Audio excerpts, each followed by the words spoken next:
It's a late one tonight. Welcome back. Yo, I want to kick things off by saying I feel, let me know if you feel the same. I feel like we're at a transition stage wherein we started this podcast, what, like 2 years ago or something, which is crazy. It is crazy. We started like, what episode is this? Like 94, 95. We're almost there, bro. We're almost at that hundo. But 100. I felt like we started the podcast and we're one significant step over people who are just starting out. They might have just graduated college and they're coming out to LA and they're looking at apartments and all that kind of shit. We're there to like impart the little bit of wisdom that we learned to that point. I'd done a few shorts, started following. You've done a few spots. We started getting some things under our belt. I don't know if you were doing Valley back then, Valley Mentality. Not even Thinking yet. about it. Yeah, not even. I've But had a network acting job though, which is a big deal. It that was is a huge deal. And people who are just graduating would look at that and be like, fuck. I had an agent and a manager that was good. And it took Sweet. about two before that to get the ones that were good. Mm-hmm. But yeah, as far as doing like my own clothing brand and The stuff, old Vic stuff. just old Vic, you said? Yeah. You're at old Vic. Yeah, but that's school. I would say that's still in the first phase, even though it's like I'm very proud of it. That's phase one. Yeah. Yeah. We, Okay. we were both in that like, hey, you'd been putting yourself out there, Yeah. seeing the ugliness of the industry, and you fucking had still made it work. And so and like not to mention had good acting classes, all that stuff. And we had all that stuff when we started it. And at that stage, a lot of people that we'd known had already fallen to the wayside. They'd already bowed out of the industry. And Yeah. even at that stage, it was still a big deal, everything that we'd done and how we'd persevered. But all that's to say is, bro, especially hearing what you're up to and just me being in the doing the things that I'm doing, learning about packaging, all that shit. I really feel like we are about to make a significant jump. And this is this has only come about because both of us have persevered and we haven't given up. And we've constantly like I talk about this industry as like a house and like you can go through the front door, you can go through the window or like you can fucking, punch a hole through the wall. And both of us have persevered so much to the point where we're starting to get into that house. And I feel that for both of us. And that's a huge deal, bro. Because yes, it was a big deal. Like, back when we started and we'd done a few things and you had more legit credits than I did. I mean, I was just on the outside making my own little, shorts. But You were at this point, yeah, at this point, both of us, I mean, I really feel like we're making legitimate moves for the first time. I mean, it's just it's like a significant step. That's how I feel. Yeah, you with your feature film, you got some big things in the works that we can't quite uh disclose yet, but like some exciting stuff. And then yeah, I got a And on movie. your end too, it's You know like I got a movie in Canada, by the way, right? I mentioned that you have coming moved up. to Canada. I have a movie filming in Canada in 2 weeks. You're going to Canada? Yeah, I got another movie. Fuck yeah, you did tell me that, and that's amazing, bro. That's It, amazing. I mean, it is. It is big actors in it. It's a big deal. Yeah. That's what I'm saying, bro. Yeah, I'm filming in Canada in 2 weeks. You weren't saying that shit when we started, you know?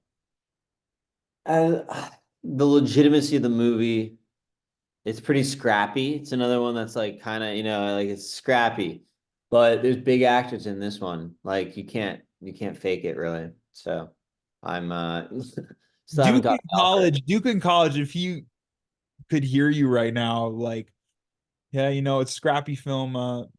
There's some big name actors, but it's pretty scrappy. Bro, it's like this is what I'm talking about. And this is the whole thing about your new normal shifts. It does shift and it shifts pretty fucking fast. Like Oh yeah. things will happen. And I've noticed this for myself, and this is something I'm trying to really work on and really reflect on. Like things will happen, and like all of a sudden I'm like, yeah, yeah, it happened. But like, bro, like 5 minutes ago, I was freaking out. And it's just you have to have a certain level of perspective in order to withstand the hard Dude, times and also withstand the times shit's moving.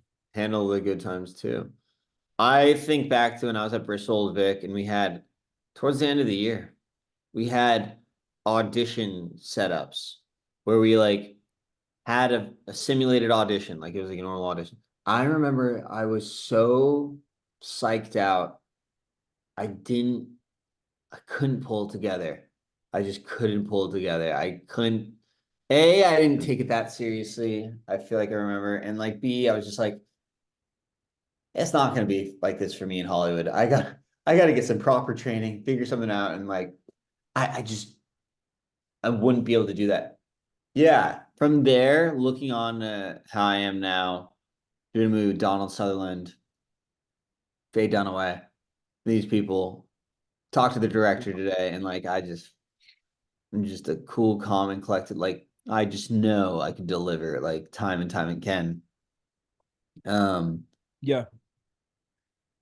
That's yeah, huge. I big mean, deal. bro, that's a really good point. I had to do those fucking fake auditions in acting school, and bro, I choked every time. At that age, I fucking choked. I still would choke when it comes to acting stuff. But um to compare it to like some of my shit when I first came out and I was interviewing for like I remember I had this one interview at CAA to like just be in the mailroom or something, and it went so bad because I was so locked up.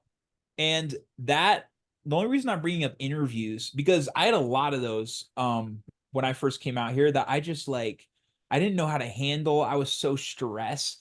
And Wow. comparing that to like pitching now, it's Yeah, the same same thing. thing. It's the same exact thing.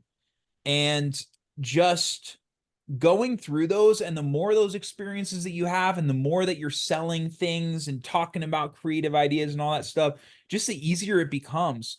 And being able to push through that discomfort and get to this other side, it's like it just feels good, man. It feels really good. And anyone who's having trouble, who's like, anyone who's artistic and creative, you're gonna have to sell. Like if you're on my side, if you're on the side of like you ruin something or you direct something or whatever, it's all selling, selling, selling, selling. And if you feel like that's not your strong suit, it was not mine initially, but you learn that and you have to. It's a requirement in order to get to that next level. So Dude, just are you kidding? First of all, the director's got to sell themselves why they're the director to get the material. And then an actor's got to sell themselves on why they're, the best entertainer for a job. You don't think Jim Carrey was selling himself for parts or, he was selling himself hard. oh yeah, they all do. So anyway, it's big. Yeah. What else you got going on at the moment? I've got my Momo custom mask that's coming very shortly. The creator has sent some of the photos and it is terrifying. So as I continue in working towards the feature stuff, I realize I really like having one foot firmly planted in like the indie audience YouTube type stuff, and then one foot landed in the networking and studio stuff and feature stuff. So I've got that going on where like I'm gonna start the short stuff, not every week, but like trying to keep up some kind of consistency. And then I'm also going to work on rolling over into the next feature. I've already got the idea of what I want to do next and just starting to get consistent with the writing of that. Smart man. And you Smart got some man. stuff coming up, bro. You got your Lifetime film that's dropping tomorrow. Fatal Fixer Upper, don't forget it. Fatal Fixer Upper, best trailer of all time. And then you got this oh, are you shooting in Vancouver? Vancouver, bro. Vancouver, bro. Classic. Have you been to Vancouver? No. Bro, that's a huge deal. Everyone talks about shooting in Vancouver. Doesn't even feel real. It's such a cliche at this point. But You yeah, haven't done nothing if you haven't shot in Vancouver. that's the thing, man. You always hear about the A-listers talking about Vancouver. So have fun. All I care about is I hear there's like a park that's like bigger than Central Park, and in the middle of it they have pickleball courts. And you know that's gonna draw the actors out like a magnet, like a fucking mosquito to a light. They're gonna be there. I mean, me. I'll probably lure the entire cast. You will, man. I can see it. What, Faye Dunaway getting into pickleball? Donald Sutherland, Yeah, perfect that's retired man, semi-retired. that's No, sick. that's fun. I'm trying to figure out where to.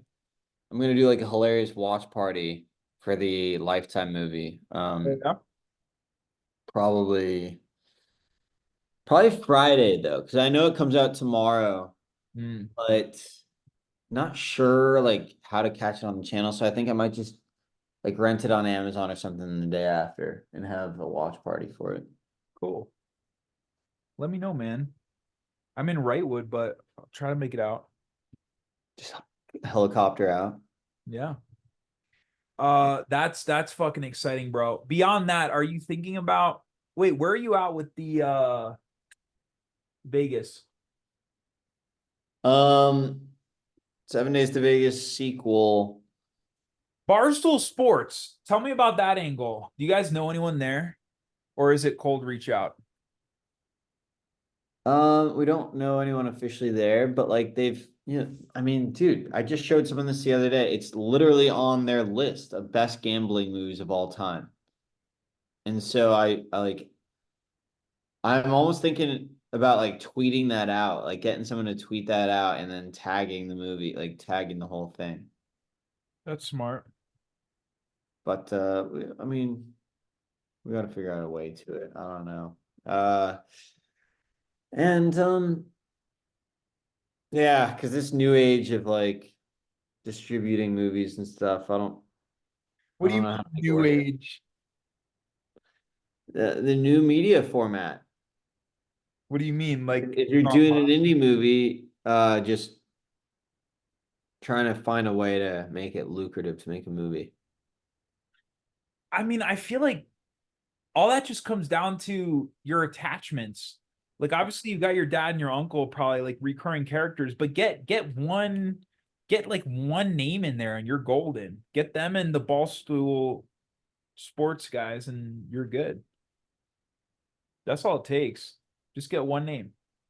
I'm not even talking about getting it made though. I'm talking about like how do you make money with it? You make money by, I mean, getting made and you make money with the talent. It all comes down to talent. Just because talent's in it though doesn't necessarily mean that the movie's gonna be like a uh success. Every single movie is a crapshoot. Every movie. So you never know. But you just stack the cards in your favor. Like if you have a name, that's one of the biggest factors of a distributor wanting to pick it up, give it that minimum But guarantee. I'm saying even if it gets picked up, it doesn't necessarily mean you're gonna make money. Wow, man. That's true. But no, but bro, that's the exciting thing about the movie industry is like you don't know if it's gonna make money or not. What? There's no guarantee. From your standpoint of just getting the opportunity to make something that gets on the radar of everyone, gets seen, has the potential to make a slam dunk, I get it. Yeah, that is exciting. But seeing what I saw in the last 7 Days of Vegas movie and stuff, it's a lot to make a movie. I You want to got make to a know that profit. there's an opportunity to make real dough and not just let another movie that you're proud of fall through the cracks. Dude, I've never been one of those guys who like wants to just get something seen and like kind of get it out there and people are talking. I want to make a fucking profit, bro. I of course I do, but at the same time like it is just the reality that you don't know if it's going to make a profit or not. But that's the exciting thing about it. You're never going to know before you shoot the movie. You don't know how the movie's going to turn out. but like stack the cards in your favor, and that's all you can do. Get the right producer involved, get the right and also talking about like making a profit too. Like you never have to play with your own money. Just get the right package together. I suppose neither of us are wrong with that, but I'm more just saying that in between point of, let's say, yeah, you have something that you're proud of. What's the best route to go about like ensuring that you make the most of the movie, distribution wise and stuff. So Distribution wise and all of that shit, it all comes down to how you front load the package. You can secure distribution ahead of shooting the film, and you should for this sequel, and you can for this sequel because it's a sequel of this film that people know and Barstool Sports and all this stuff. You get the yep. right one talent and then hooked up with the right distributor, like it's a done deal. You're set.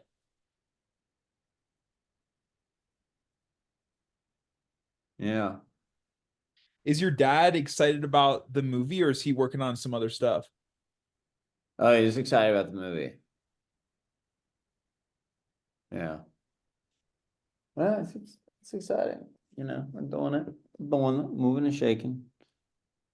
What's what's this other movie you got that you're writing?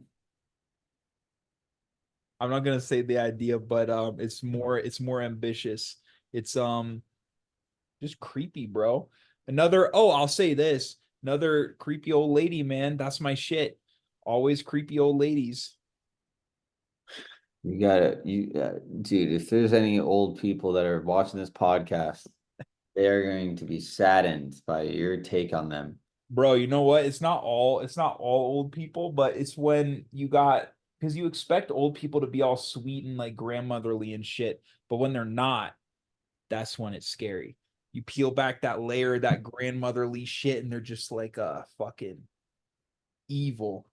Start crawling up the walls, start shooting at them, Of course. that kind of stuff. Old ladies crawling up walls, biggest fear. I saw something on like American Dad last night that the kid was possessed by Satan and Mhm. he crawled on the walls. Nice. Crawling on the walls is a classic horror gesture. Got to do it once.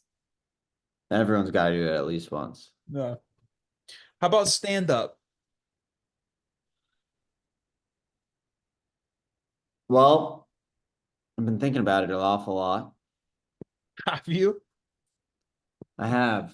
I like thought to myself, especially if I'm doing these movies and I haven't seen how much I'm going to get paid on this movie coming up, but it's going to free me up a bit with my schedule.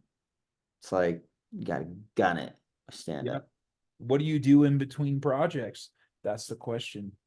stand up. And it's good to start now so that when you suck, I'm not saying you're gonna suck all the You're time. not famous yet. Yeah, bro, imagine like be getting lift off and then being like, I'm gonna try my hand at stand-up comedy and just fucking you want it. This is the time, bro. This is the time. Not saying you're gonna suck, but like get work out I on know what you the mean. kinks, you know? Also, Yeah. I was just saying to Autumn the other day that I've never really seen like just any stand-up. I've never seen stand-up. I've seen improv, but never the guy against the brick wall. I would love to see you in a show. So let me Well, know. thank you. That's astonishing that you haven't seen stand-up comedy Is ever. it? I didn't grow up on this coast though. It's big on the East Coast too. Huge in New York. New York for sure. I didn't really spend time in the city though. I was in Amish country. There aren't many Amish comedians. Stand-ups. Yeah. You could be the first. Yeah. Stand-up is good, sorry. You're good. This is later hour than our usual That's show. true. Yeah. Yeah. No, everything's good, man. You been watching anything good?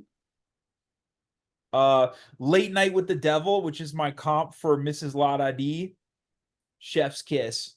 Fucking great. I love what they did. Um, and that guy who stars in it too was in that movie Prisoners. And this is his first like leading thing that everyone's taking notice. And he's like I don't know. I think he's like 40 something, but he's definitely getting his moment right now. Oh, Okay. and I think I mentioned this last time, but I've continued watching it. Baby Reindeer on Netflix about this bartender who it's based on a true story. This bartender is stalked by this crazy woman who comes in one day and he's a little nice to her, and then she starts showing up everywhere, and it's fucking crazy. It's creepy. Yeah. How It's on about Netflix. It's a horror movie. Netflix? It's top 10. It's a series called Baby Reindeer. Really good. I think I heard someone else talking about it. Yeah. How about you? Fair enough. I heard someone say Civil War, the movie was good. Oh yeah, I heard that that's an A24 one. Yeah. Classic. And then I was watching Slow Horses, finished that. Watching Franklin. Yeah, it's Still delightful. like in Douglas's performance. Yeah, as far as I can tell. Would Um, you want to play a historical figure like that? of course. I just feel like if I were an actor, like I want to create a character. I wouldn't want to like go through all this fucking material in order to get like the gate. Well, you love impressions. It's like a different. Yeah. I'm not an impressions guy. That's the difference. Well, yeah, honestly, to me, that's not the most like intense answer because like my answer wouldn't be that intense because my answer is pretty loose. Like if the material's there, I'll play anything. I'll like, I'll just fucking make the most of it. But something that's already there proves its own challenges and it could be satisfying in a way. And then characters that's on the page, by the way, is already formulated as well. Depending on how big the part is, how much of it has been realized. But like Teddy Roosevelt, it'd be pretty cool to play that character. I could totally see you playing that when you're like 50 or whatever. Depending on the age, he had a long life. Wow, bro. I envision that for you, man. I see you doing that. Thank you. Let's put that out there. Out there. I mean, I'd have a hard time pitching myself for that, probably. Why? Because you just love His TDR. chin, for starters. What was his chin? It wasn't cleft. I know that. It's just a little they filled that in with a little clay or something, I'm right? like the Crimson Chin. That's funny, bro. Yo, the one thing with like significant figures, if you're doing them, is you can get a lot of flack from the audience. There was what's your face? Viola Davis in playing Michelle Obama. You know Did what I'm she talking get about? black for that? Yeah. She was doing this What? whole thing like with her lips, where she was like pursing her lips the whole thing. And she got a lot of flack for that. Dude, can't listen to critics no matter what. I mean, maybe it's just that my bar on acting is lower, but like, for instance, I got this Lifetime movie coming out tomorrow. It's possible I'm not going to be good in some scenes. And I'm just like, what the fuck do they know, man? I'm on TV. They're not. Fuck them. Bro, exactly. That's the whole I think Roosevelt said this, that whole man in the arena thing, right? We talked about that. Yep. Yep. That is so fucking real, bro. The only people you should give a shit about are the people in the arena, and they're few and far between. Marred with sweat and tears, Mm-hmm. not Mm-hmm. the critic Mm-hmm. who risks nothing. And who the fuck are critics? Like even food critics who don't cook. It's like fucking like they're just jokes, you know? Other writers, I appreciate good artistry and good appreciation of things, but But I don't find you other but don't you admire the Michelin star chef way more than like the Michelin critic? being a critic's a bit of a thankless task for sure. Yeah. So That is yes, a I question, certainly bro. do. I That is a certainly do. question. when it comes to critics and you've got enough exposure, how are you going to handle that?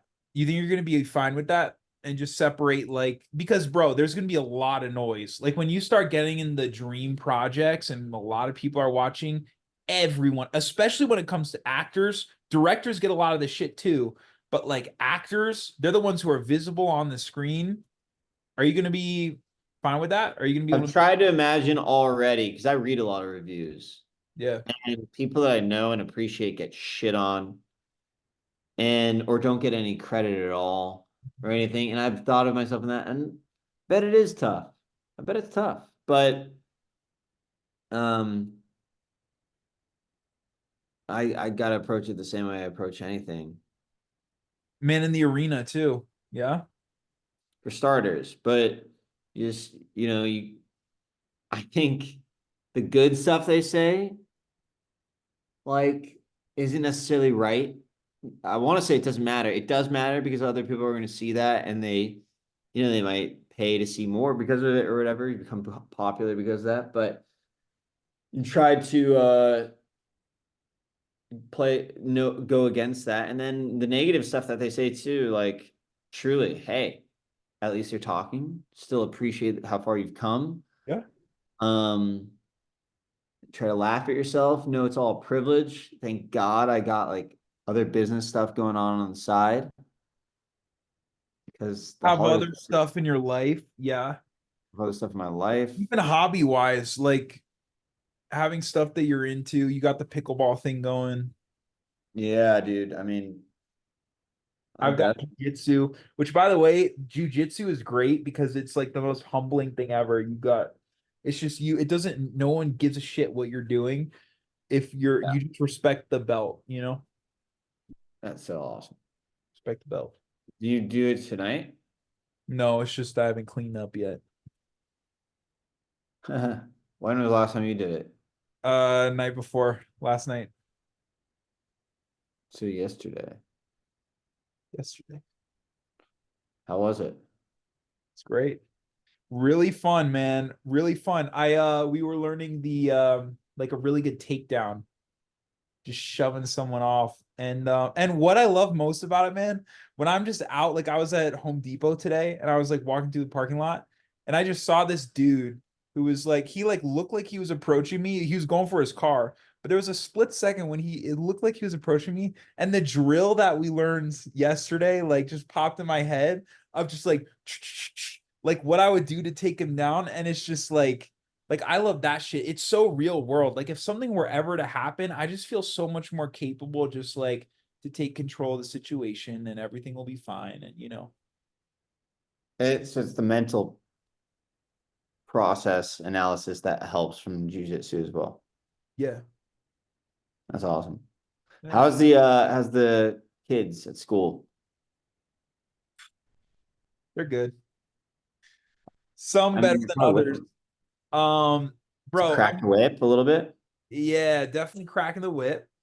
It all it a lot of it is like it's like kids who are in middle school, they're just like they don't know what they want to do. Like the kids who are focused and they want to do film and stuff, that's actually inspiring. Like I like seeing what they're making. I like, you know, ushering them along, but it's the middle school ones that are just like they're just kind of there. They don't want to be there.